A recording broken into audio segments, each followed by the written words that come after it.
research, we found that a lot of electronic waste continues to move into, I would say, informal sector, and I will define what is informal sector. And these are the people who essentially pick up this waste, all kinds of waste, and they uh, make a living out of it. They use this waste to make a living out of it. There are a lot of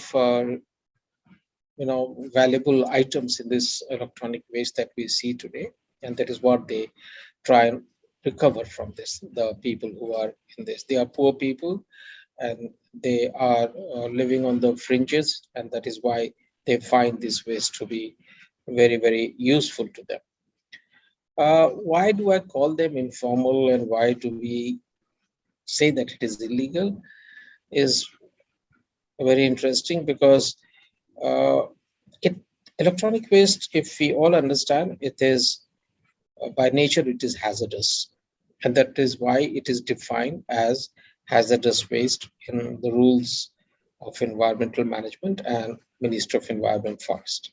So it is being classified as hazardous waste. Now, to deal with hazardous waste or to handle hazardous waste, it requires certain amount of authority and permission from the state authorities or regulating agencies. And if you don't have the permission and if you're not authorized, then it becomes an illegal activity. So fact remains that most of these people who are dealing with this waste have not been authorized to deal with this waste. And they have not been registered, or they are not listed in the government books. So most of these people who are collecting this, who are aggregating it, and who are dealing with it are not registered, they are not formally been authorized, they don't have a license to deal it. So that is why when you are not in the legal books of the government, or you have not been given the due permission, you become sort of what we call them is informal. They are neither taxpayers, they are neither registered, they neither have permission, they neither, could be many things around with it. And that is why they form into a very, they fall into the cracks, and that is why they are known as informal sector. But the fact remains in India that a lot of electronic waste is handled by informal sector, because they have tremendous amount of networking, and they have very, very deep access to homes, to offices, to corporates, and they can reach everywhere and collect this waste. So this beauty of their collection, or their strength of collection, is why they have access to the waste.